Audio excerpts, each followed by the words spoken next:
तो बढ़ते हैं अपने 41वें नंबर क्वेश्चन की तरफ। Consider the following circuit, which one of the following statements is correct. मतलब आपको ऑप्शन दिया गया है और इस सर्किट को देख के बताना है कि कौन से ऑप्शन में से कौन सा जो ऑप्शन आपको दिया हुआ है वह करेक्ट है। इस सर्किट के माध्यम से आपको पता करना है कि यह सर्किट में कौन सा जो ऑप्शन है वह करेक्ट आपको बैठ रहा है। जैसे कि पहला ऑप्शन है आपका पेसिव एंड लीनियर, मतलब यह क्या आप सर्किट यह जो है वह क्या पेसिव और लीनियर है। ऑप्शन बी है आपका एक्टिव एंड लीनियर, मतलब यह सर्किट जो है वो क्या एक्टिव है या लीनियर है। और थर्ड ऑप्शन है आपका पेसिव एंड नॉन लीनियर, और डी है आपका एक्टिव एंड नॉन लीनियर। तो हमको इस सर्किट के माध्यम से उसको फाइंड करना है। तो इस सर्किट में हमें क्या क्या दिया गया है वो पहले फाइंड कर लेते हैं। तो इस सर्किट में हमें दिया है पहले 5 वोल्ट का जो है वोल्टेज सोर्स है, यहाँ भी 5 वोल्ट का वोल्टेज सोर्स है। मतलब यह जो है वोल्टेज सोर्स बोलने से एक्टिव डिवाइस जो क्या होता है आपको वोल्टेज जो है प्रदान कर सकता है। तो यह जो है एक्टिव एक्टिव हो जाता है आपका। और अपना जो रेजिस्टेंस होता है वह जो है वह लीनियर होता है, हमेशा रेजिस्टेंस को हम लीनियर में ही लिखते हैं, तो इसे लीनियर मानते हैं। लेकिन यह जो हो गया इंडिविजुअल हो गया, आपके सर्किट का इंडिविजुअल पार्ट का हो गया। जैसे रेजिस्टेंस आपका लीनियर होता है और वोल्टेज सोर्स आपका नॉन लीनियर एक्टिव एलिमेंट होता है। तो हमें पूरे ओवरऑल सर्किट का फाइंड करना है, तो इसमें अपन जो है केवीएल लगा देते हैं। तो केवीएल रूल के अनुसार जैसा कि आप देख सकते हैं यह जो वोल्टेज सोर्स है और यह जो वोल्टेज सोर्स है एक दूसरे के अपोजिट है। मतलब यहाँ पर जो आपका ईएमएफ जनरेट होगा, ईएमएफ होगा वह होगा टोटल जीरो हो जाएगा। ईएमएफ जनरेट और ईएमएफ जनरेट मतलब जीरो है आपका, मतलब यह हो गया यह एक पेसिव सर्किट की तरह हम काम करेगा, जिसमें अपन वोल्टेज सोर्स जो है प्रोवाइड नहीं कर सकते। और रेजिस्टेंस हमेशा जो है लीनियर एलिमेंट होता है। तो यहाँ पर आपका आंसर क्या हो गया, आपका option A passive and linear. तो यह हो गया आपका ऑप्शन ए। और अगर इसमें इंडिविजुअल पूछता तो उसमें इसका ऑप्शन होता है एक्टिव एंड लीनियर, क्योंकि आपको वोल्टेज सोर्स जो है वह एक्टिव होता है, एक्टिव एलिमेंट है, और रेजिस्टेंस आपका जो है वह लीनियर एलिमेंट है। तो अब बढ़ते हैं अपने 42वें नंबर क्वेश्चन की तरफ। Switched capacitor network is. तो इसमें 3 ऑप्शन दिए हुए हैं, time variant sample data network, non linear network, linear time invariant network. तो इन तीनों में से कौन सा आपका स्विच्ड कैपेसिटर नेटवर्क है वह हमें फाइंड करना है। देखिए तो इस क्वेश्चन में यह नहीं बताया गया है कि आपका जो स्विच्ड कैपेसिटर है वह क्या रियल कैपेसिटर है या फिर प्रैक्टिकल कैपेसिटर है। अगर इसमें रियल अगर शो नहीं हुआ है तो उसमें अपन प्रैक्टिकल मानते हैं। और प्रैक्टिकल कैपेसिटर नेटवर्क होता है वहां पे क्या होता है time variant sample data network होता है और एक नॉन लीनियर नेटवर्क होता है। अगर इसमें स्विच्ड रियल कैपेसिटर लिखा होता तो वह लीनियर टाइम इनवेरिएंट नेटवर्क कहलाता। लेकिन आपको इसमें रियल का कोई जो चिन्ह नहीं दिया गया है, तो इस वजह से आप इसमें जो ऑप्शन नंबर डी है आपका इस क्वेश्चन का answer time variant sample data network, और सेकंड ऑप्शन है आपका नॉन लीनियर नेटवर्क। तो अब बढ़ते हैं अपने 43वें क्वेश्चन की ओर। 3 volt DC supply with an internal resistance of 2 ohm supplies a passive nonlinear resistance characterized by the relation V nonlinear मतलब voltage nonlinear is equal to I square nonlinear the power dissipated in the nonlinear resistance is। इसमें आपका option दिया है ए है आपका 1.0 वाट, B है आपका 1.5 वाट, सी है आपका 2.5 वाट और डी है आपका 3.0 वाट। तो इस क्वेश्चन में हमें क्या करना है, इसमें हमें नॉन लीनियर पावर निकालना है। और नॉन लीनियर पावर का सूत्र क्या होता है वी एन एन, मतलब voltage non linear into current non linear. तो इस फॉर्मूला में अपन जो है इक्वेशन को पुट करेंगे, अभी जो निकालने वाले हैं उस इक्वेशन को। तो चलिए फिर शुरुआत करते हैं। सबसे पहले सर्किट का निर्माण कर लेते हैं क्वेश्चन के अनुसार। तो क्वेश्चन में क्या बोला गया है 3 volt DC supply with internal resistance of 2 ओम। तो यहाँ पर 3 वोल्ट का जो अपन वह डीसी सप्लाई प्रोवाइड करेंगे और उसमें क्या बोला है इंटरनल रेजिस्टेंस कितना है आपका 2 ओम। तो इसमें 2 ओम का आपका इंटरनल रेजिस्टेंस और 3 वोल्ट का है आपका डीसी सप्लाई। ठीक है, उसके पश्चात क्या बोला है supply of passive non linear resistance, और यह जो है वह पेसिव नॉन लीनियर रेजिस्टेंस है, जिसमें आपका जैसे एक्टिव नॉन लीनियर रेजिस्टेंस होता है एक पेसिव होता है, इसमें आपका यह पेसिव नॉन लीनियर रेजिस्टेंस है। ठीक है, उसके बाद आगे क्वेश्चन में बढ़ते हैं। Characterised by the relation voltage non linear is equal to I square non linear, मतलब करंट नॉन लीनियर और वोल्टेज नॉन लीनियर। तो इसके अनुसार अपन बना लेते हैं, मतलब नॉन लीनियर मतलब वो जो है इसमें बोला है नॉन लीनियर रेजिस्टेंस। तो इसमें नॉन लीनियर रेजिस्टेंस का ये जो होता है यह होता है उसका। उसके बाद इसमें बोला है voltage non linear is equal to है आपका करंट नॉन लीनियर स्क्वायर के। तो इसमें आपको वोल्टेज नॉन लीनियर जो है क्वेश्चन में आपको दिया हुआ है कि वोल्टेज नॉन लीनियर जो है करंट नॉन लीनियर स्क्वायर के बराबर है। तो इस सर्किट के माध्यम से हम जो है अपन जो इक्वेशन को सॉल्व कर लेंगे। तो सबसे पहले इसमें क्या लगा देते हैं, और इसमें जो है करंट अपना नहीं दिया है तो उसमें करंट भी क्या होगा, करंट नॉर्मल करंट नहीं फ्लो होकर नॉन लीनियर करंट फ्लो होगा इसमें भी। ठीक है, तो अब लगा देते हैं इसमें अपन केसीएल। तो उसके बाद अपना इक्वेशन क्या बनेगा, यहाँ पर जो है 3 वोल्ट का 3 वोल्ट माइनस 2 ओम है, यहाँ पर 2 ओम इंटू आपका हो गया INL मतलब करंट नॉन लीनियर, या यहाँ पर हो जाएगा आपका NL, और यहाँ पर फिर उसके बाद हो जाएगा माइनस आपका वोल्टेज नॉन लीनियर। तो voltage non linear is equal to 0। ठीक है, उसके बाद यह इक्वेशन बन गया। उसमें अपन फिर क्या हो जाएगा आपका, ये जो इन दोनों का इंटू हो जाएगा तो करंट नॉन लीनियर हो जाएगा यहाँ पर माइनस वोल्टेज नॉन लीनियर की जगह अपन क्या लिख सकते हैं, करंट नॉन लीनियर का स्क्वायर है, तो इसको अपन लिख देते हैं। तो इसको अपन इस प्रकार से लिखेंगे, तो यहाँ पर ये इक्वेशन अपने बन गया। ठीक है, फिर उसके बाद क्या होगा, तो इस इक्वेशन के अपन किस प्रकार से लिख सकते हैं, इसको लिख सकते हैं अपन आई स्क्वायर नॉन लीनियर मतलब करंट का नॉन लीनियर स्क्वायर है, और यहाँ पर आ जाएगा आपका प्लस ये वाला 2 करंट नॉन लीनियर, और यहाँ हो जाएगा ये माइनस अपना 3। ठीक है, इसमें अपन जो है v को हटा देते हैं क्योंकि वो वोल्टेज जो सिंबल होता है इज इक्वल टू 0। तो इस प्रकार से अपना इस इक्वेशन को हम बना सकते हैं, जहां पर आपका जो है ये INL जो दिख रहा है वो है नॉन लीनियर करंट है, और जहां पर आपका वोल्टेज जो है VNL आपको लगा हुआ तो वो है नॉन लीनियर वोल्टेज कहलाता है। ठीक है,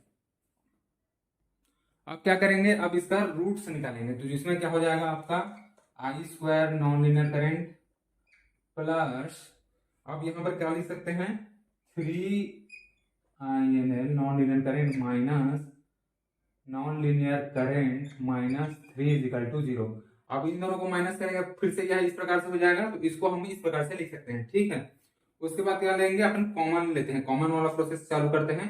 तो इसमें क्या कॉमन आएगा आपका, नॉन लीनियर करंट आएगा, यहाँ से भी नॉन लीनियर करंट आएगा। ठीक है, तो इसमें अपन जो कॉमन ले लेते हैं, तो यहाँ से होता है INL मतलब नॉन लीनियर करंट कॉमन है, तो यहाँ पर आ जाएगा आपका नॉन लीनियर करंट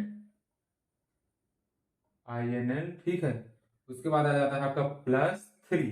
ठीक है, उसके बाद यहाँ से अपन क्या कॉमन लेंगे, -1 का कॉमन आएगा, तो यहाँ पर जो है -1 कॉमन लेते हैं। उसके बाद आपका क्या क्या बच जाएगा आपका, यहाँ पर रहेगा नॉन लीनियर करंट -3।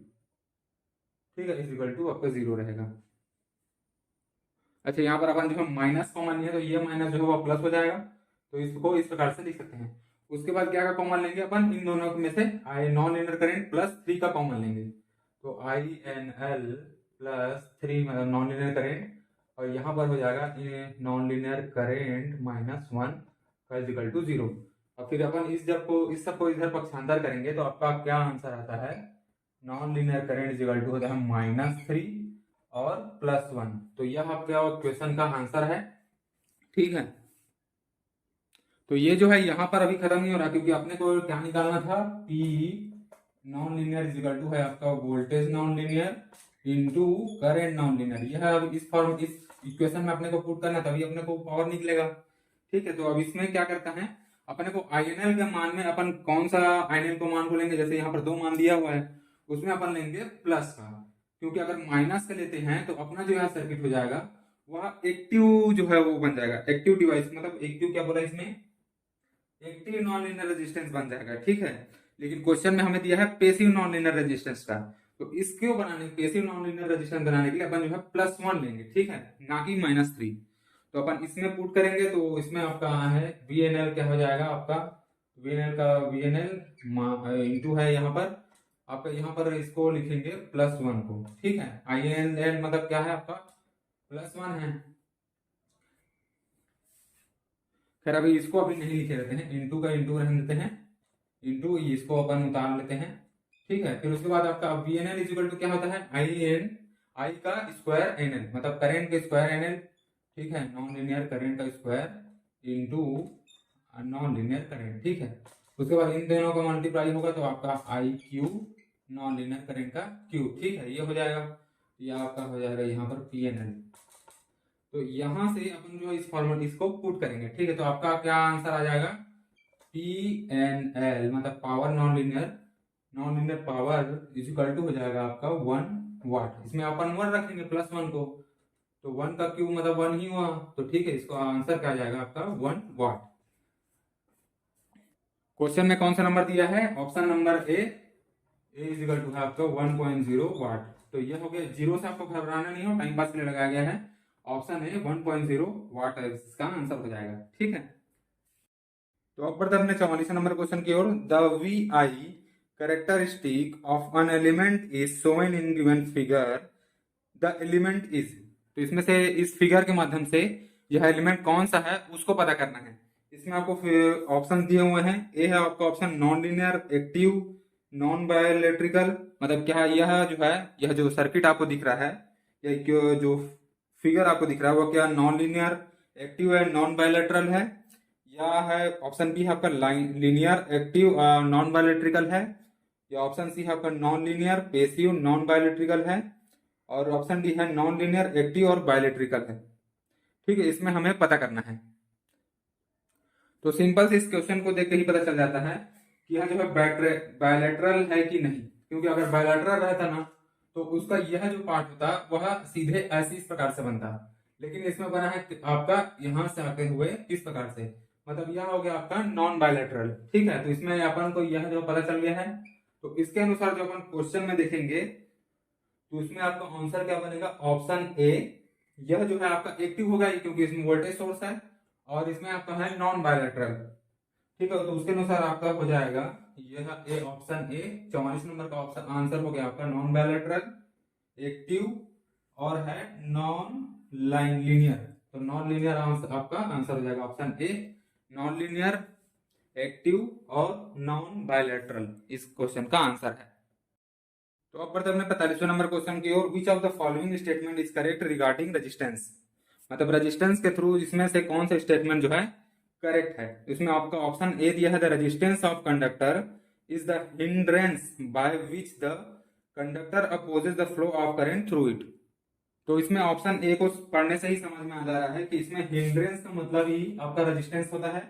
तो हिंड्रेंस आपको यहाँ पर लिख देते हैं, हिंड्रेंस इज इक्वल टू होता है आपका रेजिस्टेंस ही होता है। तो इसमें आपका आंसर ही ऑप्शन ए हो जाएगा। इसमें टोटल आपका है the resistance of conductor is the hindrance, मतलब जो रुकावट पैदा करे, by which the conductor opposes the flow of current. तो यही इसका हो जाता है, इसका क्या डेफिनेशन है रेजिस्टेंस का। तो यही आपका आंसर हो जाएगा ऑप्शन ए, और बाकी ऑप्शन को देखने की जरूरत नहीं है। तो अब बढ़ते अपने 46वें नंबर क्वेश्चन की तरफ। तो इसमें 46वां नंबर क्वेश्चन है, the current in a coil changes uniformly from 10 ampere to 1 ampere in half a second. A voltmeter connected across the coil gives a reading of 36 volt.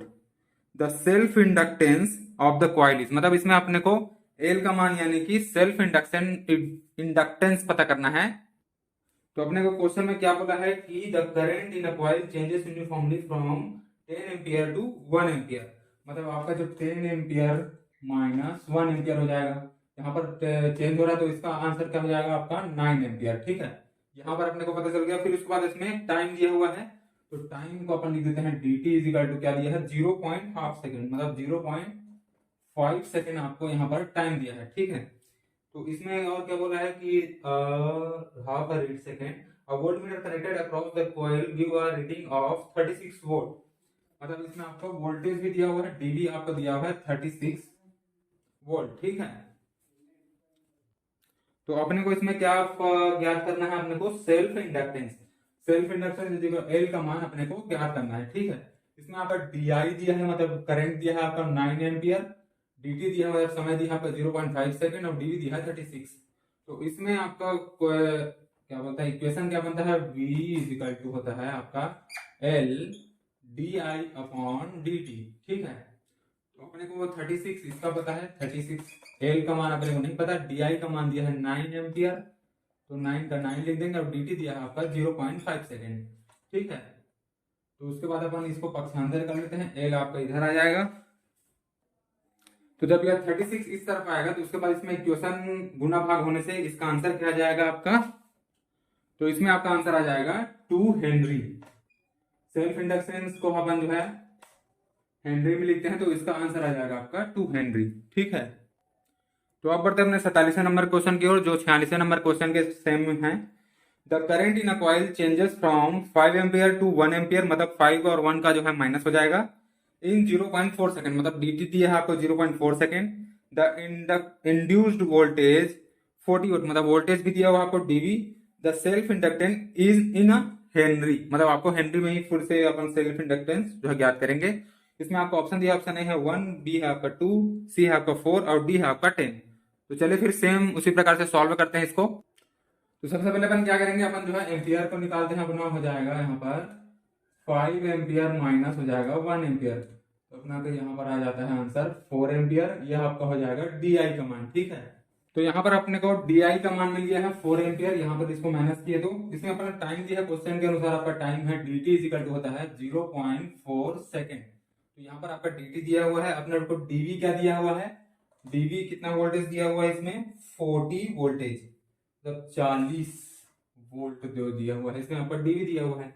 ठीक है, उसमें उसी प्रकार से सेम फॉर्मूला अपन को पुट कर देना है। तो v वोल्टेज इक्वल टू हो जाता है आपका यहाँ L upon D I upon D T. ठीक है, तो यहाँ पर इसका पक्षांतर नहीं कर रहे थे, यहाँ पर है 40 का 40, L का L रख देते हैं।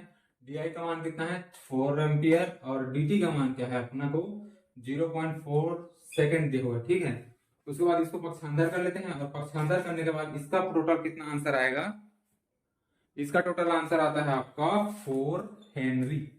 ठीक है, तो यह हो गया जी इसका आंसर। आप इसको जो है कैलकुलेटर के माध्यम से कैलकुलेट कर सकते हैं, इसमें क्या है ज्यादा टाइम जाएगा, इस वजह से मैं वीडियो में बता नहीं रहा हूँ। तो अब बढ़ते अपने 48वें नंबर क्वेश्चन की ओर। The voltage and current wave from for an element are shown in figure, मतलब आपको जो है वोल्टेज और करंट का जो है एक वेव फॉर्म दिया है। उसमें क्या पूछा गया है, the circuit element and its value are, मतलब इसका वैल्यू आपको बताना है। तो इसमें वेव फॉर्म किस टाइप से दिया है ये हम बना लेते हैं। तो इसका वेव फॉर्म दिया है आपको इस प्रकार से, आपका यहाँ पर है और ये है आपका वेव फॉर्म, इसको अपन बना लेते हैं। तो इस प्रकार से हमें वोल्टेज और करंट का जो है वेव फॉर्म दिया हुआ है, ये आपका है करंट का वेव फॉर्म है और यह आपका जो है वोल्टेज का वेव फॉर्म है। इसमें अपने को पता करना है इन इन दोनों की वैल्यू अपने को पता करनी है कि इसकी वैल्यू कितनी होगी। तो इसमें आपका ऑप्शन दिया है क्या, ऑप्शन ए है आपका कैपेसिटर 2F, ऑप्शन बी है आपका इंडक्टर 2H, और सी है ऑप्शन है आपका कैपेसिटर 0.5F, और ऑप्शन डी है आपका इंडक्टर 0.5H। ठीक है, तो इसमें हमें इसकी वैल्यू पता करनी है कि इन चारों ऑप्शन में से इस वेव फॉर्म की वैल्यू क्या होगी। तो बढ़ते अपने वेव फॉर्म तक। अब वेव फॉर्म को ध्यान से देखेंगे तो उसमें आपको पता लगेगा कि आपका जो करंट है वह जो है इंक्रीज हो रहा है। ठीक है, आपका जो आई है वह हो रहा है आपका इंक्रीज, और वोल्टेज जो है वह डिक्रीज हो रहा है। जिस प्रकार से आप देख सकते हैं यहाँ पर वोल्टेज जो है अपना वह डिक्रीज हो रहा है, और वह यह जो सिस्टम है वह किस में होता है, और यह जो सिस्टम है करंट का इंक्रीज होना वोल्टेज का डिक्रीज होना वह अपने होता है इंडक्टर में। तो इसमें जो दो ऑप्शन दिए हैं ऑप्शन ए और ऑप्शन सी जो है कैपेसिटर, उसको अपन हटा देते हैं, क्योंकि यह जो वेव फॉर्म है वह इंडक्टर का है, क्योंकि आपका जो यहाँ पर करंट जो है वह इंक्रीज हो रहा है और वोल्टेज डिक्रीज हो रहा है, और यह जो सिस्टम है वह होता है अपने इंडक्टर में। जिसमें आप इंडक्टर का वेव फॉर्म देखे होंगे, तो इसमें यह जो है उसमें जो है क्या होता है, आपका जो करंट है वह इस प्रकार से इंक्रीज होता है, और आपका वोल्टेज जो है यहाँ पर आपका V है वो आपका इस प्रकार से डिक्रीज होता है, और यह जो सिस्टम होता है किसमें होता है, इंडक्टर में होता है। तो ठीक है, इस प्रकार से हम इसको पता लगा लिए हैं कि यह इंडक्टर का जो है वेव फॉर्म है। उसके बाद आप क्या करेंगे, इसका इंडक्टेंस निकालेंगे। इंडक्टेंस मतलब एल का मान निकालेंगे, और एल के लिए अपना क्या फॉर्मूला होता है वोल्टेज वाला कि L D I upon D T. ठीक है, यह हो गया इसका फॉर्मूला। तो हमें क्या निकालना है, इंडक्टेंस मतलब एल, यहाँ पर भी आपका इधर पक्षांतर हो जाएगा और D I upon D T हो जाएगा। ठीक है, ये आपका हो गया फॉर्मूला। ठीक है, इसके बाद अपन क्या करेंगे, अपन को क्या नहीं पता है, D I upon D T का वैल्यू नहीं पता है। इसमें वोल्टेज आपका दिया हुआ है 2 वोल्टेज, और एल का मान भी अपने को निकालना है, एल का मान ही चाहिए अपने को। तो इसमें आप सबसे पहले क्या फाइंड करेंगे, D I upon D T का, और यह अपने को कहाँ से मिलेगा, अपने को इस स्लोप से मिलेगा।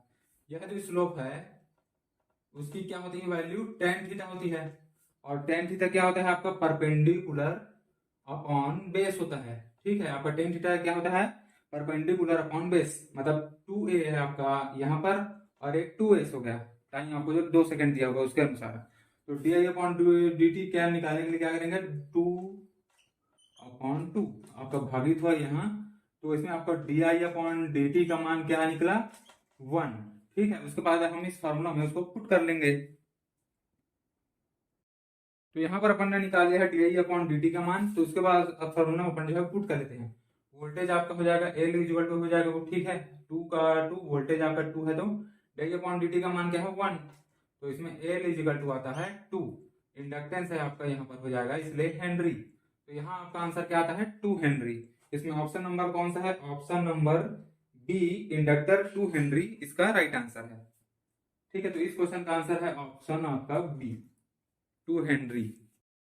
तो अब बढ़ते अपने 49वें नंबर क्वेश्चन की ओर, जिसमें बोला गया है the voltage and current characteristics of an element is shown in figure, the nature and value of element are. मतलब इसमें भी आपको सेम उस क्वेश्चन की तरह क्वेश्चन की जो आंसर मतलब वैल्यू अपने को पता करना है वेव फॉर्म को देखकर, जिसमें आपका ऑप्शन ए है capacitor of 3.3 mu F, option B है आपका इंडक्टर ऑफ 2.5 एच, और सी है आपका कैपेसिटर ऑफ 6.7 म्यू एफ, और ऑप्शन डी है आपका इंडक्टर ऑफ 5.0 एच। तो इसमें आपका आंसर क्या हो जाएगा, option B, inductor of 2.5 H.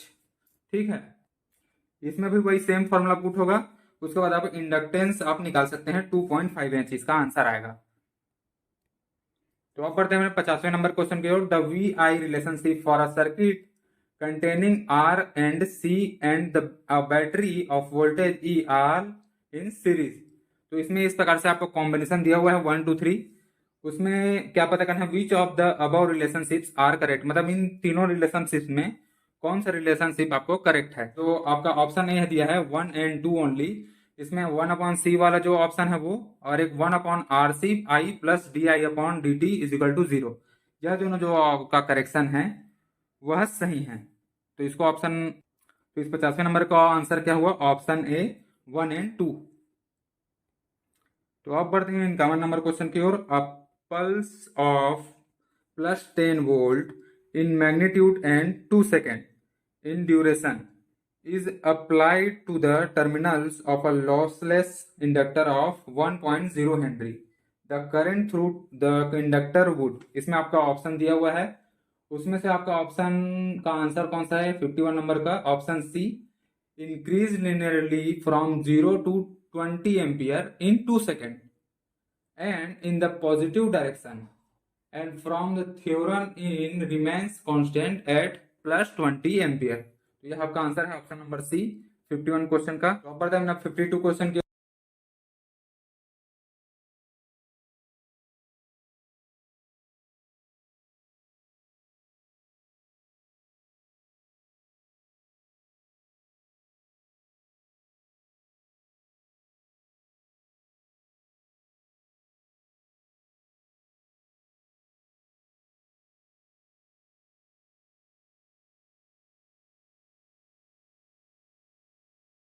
ठीक है, अब बढ़ते हैं हमने 53वें क्वेश्चन की ओर, जिसमें पूछा गया है which of the following statements associated with inductors is wrong. मतलब इनमें से जो ऑप्शन दिया है उसमें से इंडक्टर के सोर्स में कौन सा रॉन्ग है। तो इसको सॉल्व करने से पहले मैं आपको बता दूं कि इंडक्टर जो है वह क्या करता है, इंडक्टर जो है वह शॉर्ट सर्किट की तरह काम करता है, ना कि एक ओपन सर्किट की तरह। ठीक है, तो इसमें ऑप्शन आपको दिया हुआ है उसमें से पढ़ लेते हैं। तो इसमें ऑप्शन ए है आपका an inductor is a sort of short circuit to DC. तो यहाँ भी जैसे मैंने बताया यह आपका सही है। उसमें ऑप्शन बी दिया है a inductor is a short of open circuit to DC. मैंने आपको बताया कि अपना जो इंडक्टर है वह क्लोज सर्किट मतलब एक शॉर्ट सर्किट की तरह कार्य करता है, ना कि ओपन सर्किट। तो इसमें आपका ऑप्शन जो रॉन्ग वाला है वो है आपका ऑप्शन डी। ठीक है, तो इसमें आपका आंसर क्या हो जाएगा, ऑप्शन डी। तो आप बढ़ते हैं 54 नंबर क्वेश्चन की ओर, which of the following statement associated with capacitor is wrong. मतलब इसमें से कौन सा जो ऑप्शन है वह रॉन्ग है, हमें ये पता करना है। तो इसमें क्या है, कैपेसिटर से रिलेटेड है। तो उससे पहले मैं आपको बता दूं कि कैपेसिटर क्या करता है। कैपेसिटर क्या करता है, आपका चेंज इन वोल्टेज को अपोज करता है। ठीक है, आपका कैपेसिटर क्या करता है, चेंज इन वोल्टेज को अपोज करता है। मतलब इसमें क्या होता है आपका I इज इक्वल टू होता है C चेंज इन वोल्टेज, मतलब आपका dV अपॉन dt को जो है वह यह जो है अपोज करता है आपका कैपेसिटर। ठीक है, इस फॉर्मूले के अनुसार हम इसका आंसर पता करेंगे। ठीक है, तो इसमें आपका ऑप्शन ए क्या दिया है, इसमें a capacitor resist an abrupt change in the voltage across it in a manner analogous to the way of spring resist abrupt change in its displacement. तो यह आपका ऑप्शन जो है वह सही है, जिस प्रकार से मैंने अभी बताया। उसके बाद है ऑप्शन बी, आप देखते हैं a capacitor resist an abrupt change in the current flowing through it. तो यह आपका ऑप्शन गलत है, क्योंकि आपका जो कैपेसिटर क्या करता है, वोल्टेज के चेंजिंग होने को अपोज करता है, ना कि करंट के चेंजिंग को। तो इसमें ऑप्शन बी का जो आपका ऑप्शन दिया गया है वह गलत है।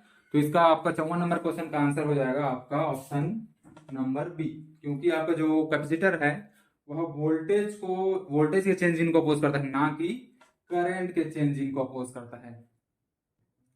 तो अब बढ़ते हैं अपने 55 नंबर क्वेश्चन की ओर। Consider the following energy storage capability of basic passive element is due to the fact that, इसमें आपका एक नंबर में दिया है आपका रेजिस्टेंस डिसिपेटेड एनर्जी, दूसरा capacitance store energy, third option दिया है इंडक्टेंस डिसिपेटेड एनर्जी। तो which of the above is are correct. तो इसमें आपका ऑप्शन दिया है, क्या तीनों सही है, क्या 1 नंबर एंड 3 नंबर सही है, क्या सिर्फ 3 नंबर सही है, या फिर ऑप्शन डी है आपका 1 या 2 नंबर सही है। तो इसमें आपका आंसर क्या हो जाएगा, रेजिस्टेंस डिसिपेटेड एनर्जी, मतलब आपका रेजिस्टेंस जो है वह डिसिपेट्स करता है एनर्जी को, और आपका कैपेसिटेंस जो है स्टोर करता है एनर्जी को। तो इसमें आपका आंसर हो जाएगा 1 एंड 2, यानी कि आपका ऑप्शन डी। ठीक है, तो 55 नंबर क्वेश्चन का आंसर क्या हो जाएगा आपका ऑप्शन डी, 1 एंड 2। तो अब बढ़ते हैं अपने 56 नंबर क्वेश्चन की ओर। तो इसमें बोला गया है कांस्टेंट वोल्टेज सोर्स इज, इसमें आपका ऑप्शन दिया है, मतलब हमने को कांस्टेंट वोल्टेज सोर्स पता करना है इस ऑप्शन में से। इसमें आपका ऑप्शन है एक्टिव एंड बायलैटरल, बी है आपका पेसिव एंड बायलैटरल, सी है आपका एक्टिव एंड यूनिलैटरल, और ऑप्शन डी है आपका पेसिव एंड यूनिलैटरल। तो इसमें आपका आंसर क्या हो जाएगा, एक्टिव एंड यूनिलैटरल। एक्टिव क्या होता है आपका, वह वोल्टेज सोर्स जो एनर्जी आपको दे सकता है। ठीक है, तो वह आपका कांस्टेंट वोल्टेज सोर्स में आता है, और पेसिव आपका जो है वो आपको वोल्टेज सोर्स, मतलब वोल्टेज आपको प्रोवाइड नहीं कर सकता। तो इसमें आपका आंसर क्या हो जाएगा, option number C, active and unilateral. ये आपका आंसर हो जाएगा और 56वें नंबर का। तो अब बढ़ते हैं 57 नंबर क्वेश्चन की ओर। इसमें बोला गया an ideal voltage source should have, मतलब आपके आइडियल वोल्टेज सोर्स में क्या होता है। इसमें आपका ऑप्शन दिया है लार्ज ईएमएफ, ऑप्शन बी है स्मॉल ईएमएफ, ऑप्शन सी है आपका जीरो रेजिस्टेंस, और ऑप्शन डी है आपका नन ऑफ दिस, मतलब इसमें से कोई नहीं। तो इसमें आपका आंसर क्या हो जाएगा आपका, तो एक आइडियल वोल्टेज सोर्स में क्या होता है आपका, जीरो रेजिस्टेंस होता है। इसमें आपका ऑप्शन नंबर सी, तो यह आपका आंसर हो गया, जीरो रेजिस्टेंस होता है आपके आइडियल वोल्टेज सोर्स में। आपके आइडियल वोल्टेज सोर्स में ना लार्ज ईएमएफ होता है ना स्मॉल ईएमएफ होता है। आपके आइडियल वोल्टेज सोर्स में क्या होता है आपका, जीरो रेजिस्टेंस होना चाहिए। ठीक है, तो आप बढ़ते हैं अपने 58 नंबर क्वेश्चन की ओर, जिसमें बोला गया है which one of the following give the V I characteristics of an ideal voltage source, मतलब आपको जो वेव फॉर्म दिया हुआ है उसमें से आइडियल वोल्टेज सोर्स का वेव फॉर्म कौन सा है। तो इसमें आपका कौन सा है, ऑप्शन नंबर बी का जो वेव फॉर्म है वह आपका आइडियल वोल्टेज वाला है। आपका आइडियल वोल्टेज सोर्स जो है वह शो करता है, जिसमें आपका देखिए आपका वोल्टेज जो है यहाँ पर और आपका करंट है यहाँ। ठीक है, तो यह आपका जो है आइडियल वोल्टेज सोर्स का वेव फॉर्म है। यह है आपका option number B. 58 number question का आंसर क्या हो गया, ऑप्शन नंबर बी। तो अब बढ़ते हैं 59 क्वेश्चन की ओर। If an ideal voltage source and ideal current source are connected in series the combination is, मतलब इसमें जो आपका ऑप्शन दिया है has the same properties as a current source alone, मतलब सेम प्रॉपर्टी रहेगा आपका, और आपका करंट सोर्स जो है वह अलोन रहेगा। और ऑप्शन बी है आपका has the same properties as a voltage source alone, मतलब आपका सेम प्रॉपर्टी रहेगा आपका, वोल्टेज सोर्स जो है वह अलोन रहेगा। और इसमें ऑप्शन सी दिया है और आपका ऑप्शन डी भी दिया है। तो इसमें आपका आंसर क्या हो जाएगा, आपका option A has the same properties as a current as a and current source जो है आपका अलोन हो जाता है। ठीक है, तो इसमें आपका करंट सोर्स जो है वह अलोन होगा और बाकी सेम प्रॉपर्टीज रहेगा। तो इसमें ऑप्शन नंबर ए 59 का है, ऑप्शन ए यह आपका सही होगा। तो अब बढ़ते हैं 60वें नंबर क्वेश्चन की ओर। Consider the following two types of non identical sources. मतलब इसमें आपको नॉन आइडेंटिकल सोर्सेस का पता करना है। इसमें आपको 1 नंबर में दिया है voltage source E1T and E2T। दूसरे नंबर में दिया है current source I1T and I2T regarding the mode of their connection in a circuit. मतलब आपको कनेक्शन सर्किट को आपको डिफाइन करना है। ठीक है, तो इसमें आपके ऑप्शन दिए हुए हैं, उसमें आप देख सकते हैं। तो इसमें राइट आंसर आपका क्या हो जाएगा, option A, I can not be connect in parallel and two can not be connected in series. मतलब अपन जो वन को जो है can not be connected in parallel, मतलब उसको पैरेलल में कनेक्ट नहीं कर सकते, और टू को जो है current source I1T and I2T को अपन जो है उसको क्या कर सकते हैं, two can not be connected in series, मतलब उसको सीरीज में कनेक्ट नहीं कर सकते। तो इसमें आपका 60वें नंबर क्वेश्चन का आपका आंसर हो जाएगा ऑप्शन ए। ठीक है, तो यह हो गया आपका राइट आंसर। तो आज के लिए इतना ही, मिलते हैं किसी नेक्स्ट वीडियो में जिसमें अब मैं आपको बताऊंगा 61 से लेकर 80 नंबर के क्वेश्चन तक। ठीक है।